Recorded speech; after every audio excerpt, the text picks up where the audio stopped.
Liberty Tamil நேயர்களுக்கு வணக்கம். இன்றைக்கி நம்ம மக்கள்கிட்ட என்ன கேட்டு தெரிஞ்சுக்க போகிறோம் அப்படின்ட்டு பார்த்தீங்கன்னா, 2 நபர்கள் வந்து நாடாளுமன்றத்தில் அத்துமீறி உள்ளே நுழைஞ்சிருக்காங்க. நுழைஞ்சது மட்டும் இல்லாமல் கண்ணீர் புகை போன்ற ரசாயன பொருட்களை வந்துட்டு வீசியிருக்காங்க.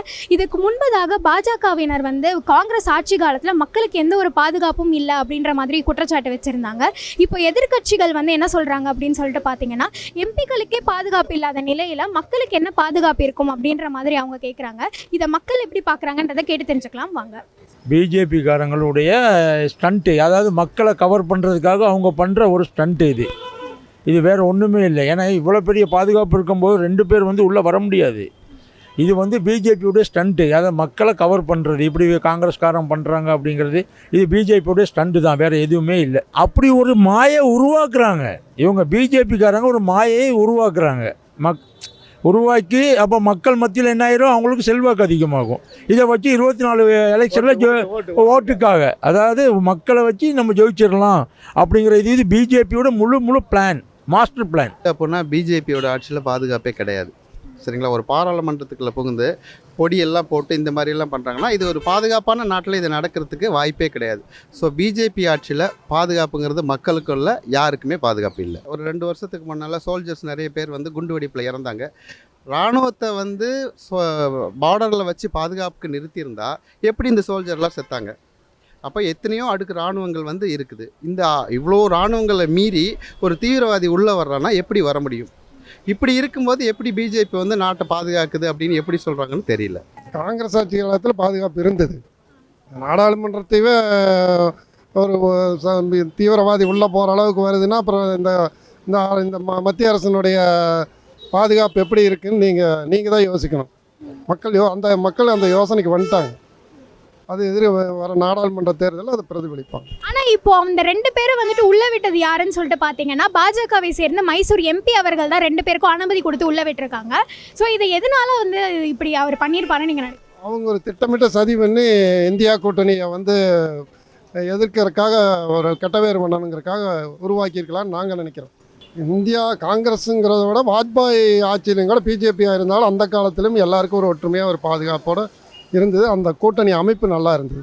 இன்றைய வந்து அவர் வந்து மோடியும் அமித்ஷாவும் வந்து அச்சுறுத்தல் மிரட்டல்கள்லேயே ஆட்சியும் மக்களையும் கொண்டு போயிட்டுருக்காங்க. இது என்னோட கருத்து. ஓட்டு வங்கிக்காக அவங்க வந்து பிளான் பண்ணி இதெல்லாம் செய்கிறாங்க. இது வந்து உண்மை கிடையாது. அப்போ அதனால தான் வந்துட்டு மைசூர் எம்பி அவர்கள் வந்து அனுமதி கொடுத்து அந்த 2 பேரை உள்ளே வந்துட்டாங்க. உண்மை அதுதான். இவங்களோட அனுமதி இல்லாமல் வர முடியாது. ஒரு பார்லிமெண்ட்டுக்குள்ளே யாரும் போக முடியுமா? 3 அடுக்கு பாதுகாப்பு உள்ள மீறி போகிறாங்கன்னா இது பிஜேபியுடைய தயவு இல்லாமல் யாரும் போக முடியாது. முழு உண்மை வந்து என்னென்னா பிஜேபியினுடைய சப்போர்ட்டில் தான் உள்ளே போயிருக்காங்க. இந்த பாராளுமன்றம் புதிய கட்டிடம் அவங்க கட்டினதுலேருந்து பாதுகாப்பு இல்லை. ஏன்னா அவங்க வந்து ஒரு திட்டமிட்ட வகையில் அந்த கட்டடம் கட்டப்படலை, விவாதிக்கப்படலை, எதிர்க்கட்சிகளை கூப்பிட்டு எதுவும் கேட்கல.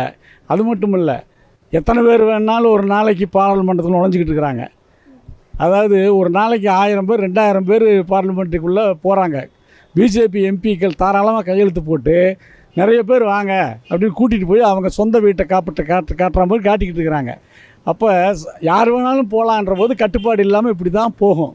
அதனால் நிச்சயமாக வந்து இது பாதுகாப்புக்கு ஆபத்தான விஷயந்தான். அதுக்கு காரணம் வந்து முக்கியமாக வந்து பிஜேபியும் அந்த லோக்சபா சபாநாயகரும் தான் காரணம். யாரோட ஆட்சி காலத்துலையும் நாங்கள் பாதுகாப்பு பார்க்கலாங்க. அது காங்கிரஸ் பிஜேபி 2த்துக்கும் வேறுபாடு இல்லை. சொல்லப்போனால் பிஜேபி ஆட்சியில் வந்துட்டு பாதுகாப்பு சுத்தமாக மக்களுக்கு இல்லைன்றது தான்.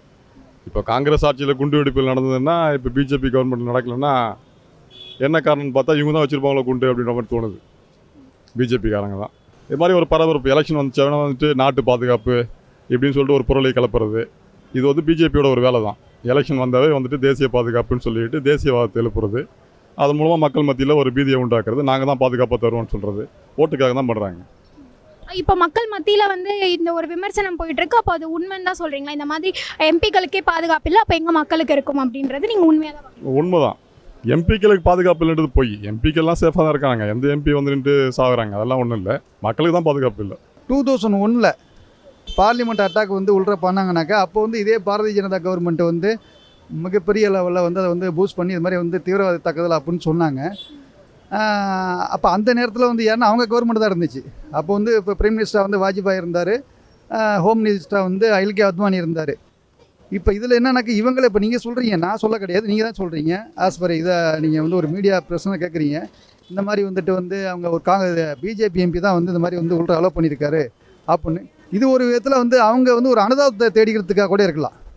என்ன அனுதாபத்தை இது மாதிரி வந்து தீவிர அட்டாக் இருக்குது, திரும்ப நாங்கள் தான் வரணும் அப்படின்னு சொல்லிட்டு ஒரு கிரியேஷன் கூட இருக்கலாம், வாய்ப்பு இருக்குது.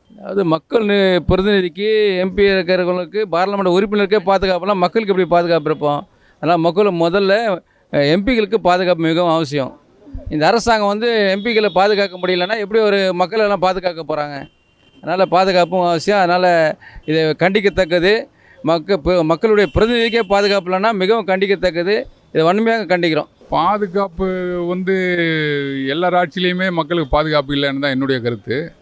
இருந்தாலும் இது மதவாத அடிப்படையில் போகிறதுனால இது யோசிக்க வேண்டிய விஷயம். அதுதான் என்னுடைய கருத்தாக சொல்கிறேன் நான்.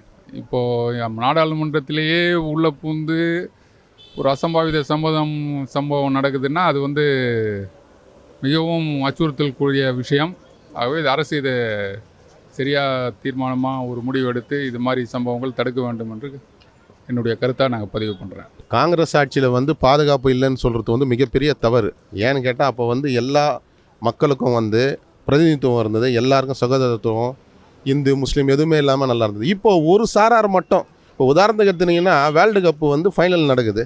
வேர்ல்டு கப்பு ஃபைனலுக்கும் ராமருக்கும் என்ன சம்மந்தம் இருக்குது? ஸ்போர்ட்ஸு அந்த மாதிரி நீங்கள் எல்லாத்துலேயும் வந்து இந்த இந்துத்துவ புகுத்த இந்த பிரச்சனைகள் வரதான் செய்யும். ஸ்ப்ரிங்கை நீங்கள் எப்படி அழுத்துறீங்க?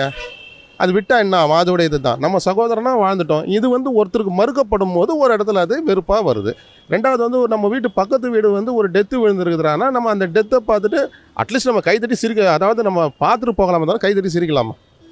அது போல தான் இப்போ நடக்கிறதால தான் இது வந்து அதிகமாகி போயிட்டுருக்குதுன்னு என்னுடைய கருத்து. ஆனால் பிஜேபி ஆட்சியில் வந்து எம்பிங்களுக்கு பாதுகாப்பு இல்லைன்னு நல்லா புரியுது. ஆனால் எம்பிங்களுக்கு பாதுகாப்பு இல்லைன்னா மக்களுக்கு எப்படி கிடைக்கும்? இது வந்து இந்திய குடிமக்கள் வந்து தனக்கு வேலை வாய்ப்பு இல்லை, எனக்கு வந்து இந்த விலைவாசிலாம் ரொம்ப உயர்வு, எங்களுக்கு எந்த ஒரு டெவலப்மெண்ட்டும் இல்லை, அதனால சும்மா ஏமாற்றிட்டு இருக்கிறாங்க இந்த இடத்துல. அது வந்து மக்களுடைய இதுக்கு கொண்டு போகணும், மக்கள் கவனத்துக்கு உலக கவனத்துக்கு கொண்டு போகணும். எல்லாம் இவங்க நடிக்கிறாங்க, நாடகம் பண்ணுறாங்க.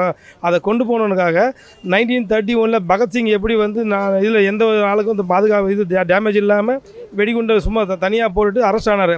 இவங்களும் அதே போல் வந்து மக்களுக்கு எந்த இதுவும் இல்லாமல் மக்கள் கவனத்தை ஈர்க்கணும், இந்த மாதிரி பிரச்சனை இருக்குன்னு மக்களுக்கு தெரியணும், அதே மாதிரி காட்டணுன்றதுக்காக மட்டும் கொண்டு போனது. அந்த பாதுகாப்புன்றது நல்லா தான் பாதுகாப்பாக இருக்குது பாதுகாப்பு. ஆனால் அவங்க உள்ளே போகிறதுக்கான காரணமே பாஜக எம்பி தான் அவங்க கொடுத்தாங்க. அவங்க பாஸ் கொடுத்தது பாஜக எம்பி தான் கொடுத்து. ஆமாம், அவங்க மைசூரோட எம்பி தான் கொடுத்தது, பிரதாப் பண்ணுறத கொடுத்து கொண்டு போனாங்க. ஸோ அதனால் மைசூரோட பாஜக எம்பி கொடுத்தோன்னே யாரும் கொஸ்டின் பண்ணாமல் அவங்க நேரம் உள்ளே விட்டுக்கிறாங்க. வேறு யாருன்னா நிறைய பண்ணிருப்பாங்க அந்த இடத்துல. இல்லை, மைசூர் எம்பிங்கிறது எப்படி எதன் அடிப்படையில் கொடுத்தாருன்னு தெரியாது இல்லையா? ஸோ இப்போ ஒரு தனிப்பட்ட நபரை வந்து இவர் இதில் கொடுத்துருப்பார் அப்படின்னு சொல்ல முடியாது. அவர் வந்து இப்போது தொடித்தவங்க எந்த நாட்டுக்காரங்க அப்படின்லாம் வந்து அவருக்கு தெரியறதுக்கு வாய்ப்பில்லை.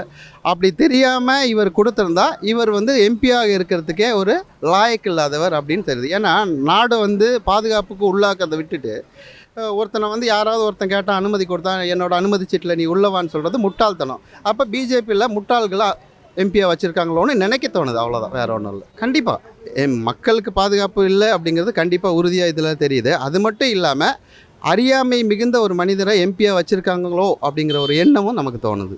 பார்டரில் இருக்கலான்னு பாதுகாப்புன்னு சீனாவில் இன்னும் ஆக்கிரமிப்பு நடந்துகிட்டே தான் இருக்குது. அவங்க எங்கே பாதுகாப்பு பார்டரை பாதுகாப்பாக வச்சுருக்காங்க. அவங்களுக்கு ஒரே எதிர்ப்பு வந்து முஸ்லீம்கள் ஆகாது, கிறிஸ்துவர்கள் ஆகாது. நம்ம பாரத நாடு வந்து மூணு இனம், இந்து முஸ்லீம் கிறிஸ்துவர் எல்லோரும் ஒற்றுமையாக இருக்கிறாங்க. ஆனால் அதை வந்து இவங்க வந்து இந்தன் தனியாக மற்ற தனியாக பிரித்து பார்க்குறாங்க. அதனால தான் அவங்க அந்த மாதிரி சொல்கிறாங்க. ஒரு நாடாளுமன்றங்கிறது எவ்வளோ பெரிய முக்கியத்துவம் வாய்ந்த ஒரு இடம். அதெல்லாம் வந்து ஒரு ஈக்காக கூட போக முடியாத இடத்துல ஒரு தீவிரவாதி வாரானா பெரிய விஷயம்ல, வரக்கூடாதுல்ல. அப்போ அதுக்கு பாதுகாப்பு கொடுக்க இந்த பாரதிய ஜனதா ஆட்சி தவறி விட்டதில்ல. அதனால் இது வந்து அவங்களுடைய முழு ஒத்துழைப்பு இல்லாமல் இது நடந்திருக்க வாய்ப்பு இல்லை. அது வந்து அவருக்கு தெரிந்து நடந்ததா தெரியாத நடந்ததா நம்ம வந்து ஆய்வு கமிட்டியுடைய பரிசீலனை தான் சொல்ல முடியும். தற்பொழுது இவர் நல்லவர், இவர் கெட்டவர், இவர் ஆதாயத்துக்காக செய்தார்னு சொல்லிட்டு அந்த பரிந்துரை நம்ம எடுத்துரைக்க முடியாது. அது ஆய்வு கமிட்டி மூலிமா அதை டிஃபென்ஸ் பண்ணி அதை சொல்ல முடியுமா தவிர தற்போது இப்போ சொல்ல முடியாது. அதான் சொல்கிறேன், பாதுகாப்பை பற்றி பிஜேபிக்கு அக்கறை இல்லை, லோக்சபா சபாநாயகருக்கும் அக்கறை இல்லை. அதை பற்றி அந்த கட்டடம் கட்டணத்திலிருந்து பார்த்தீங்கன்னா அதை பற்றி எதிர்க்கட்சிக்கிட்ட விவாதிக்கிறதோ அது ஒரு வரைமுறைக்கு உட்படுத்துவதோ அதை சோதிப்பதோ அப்படியெல்லாம் கிடையாது. முன்பெல்லாம் அப்படி கிடையாது. உடனடியாக ஒரு பிரச்சனை வந்துச்சுன்னு சொன்னால் போலீஸ் உடனே அங்கே வந்து நிற்பாங்க. இப்போ நம்ம பார்த்தோம் அதை டிவியில், அவன் ஓடி பிடிச்சி விளையாடுறான் இல்லையா? அப்படின்னா என்ன அர்த்தம்? போலீஸ் வந்து உள்ளே வர முடியல.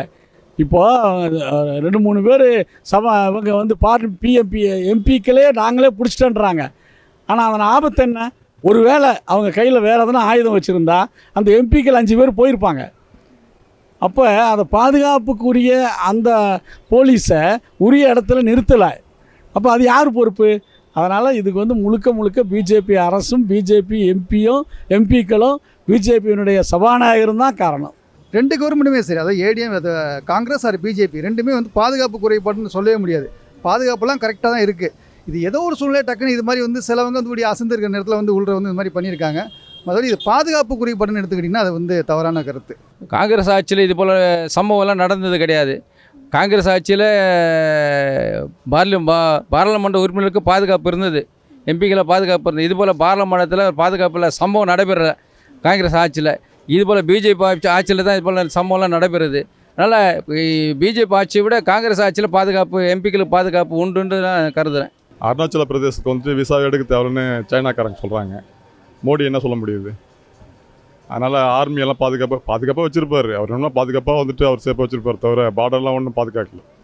பெருமளவு வந்து ஊடுருவிக்கிறதா சொல்கிறாங்க சைனா ராணுவம். அதனால் அதெல்லாம் போய் இப்போ இருக்கிறது நீங்கள் எடுத்துக்கிட்டிங்கன்னா இப்போ காஷ்மீர்லேயோ சரிங்க, மற்ற இடத்துலையோ சரிங்க, எங்கேயுமே வந்து உங்களுக்கு வந்து சுதந்திரமாக உலாவ முடியலையே. எல்லா இடத்துலையும் இப்போ NIAன்னு ஒன்று எடுத்துகிட்டு வந்திருக்காங்க. அவன் வந்து கம்பல்சரி இவங்க ஒரு சாரார் அவங்கள தான் வந்து பார்க்குறாங்க. இது வந்து கொஞ்சம் கஷ்டமாக தான் இருக்குது, பாதுகாப்பு இல்லாத தான் இருக்குது.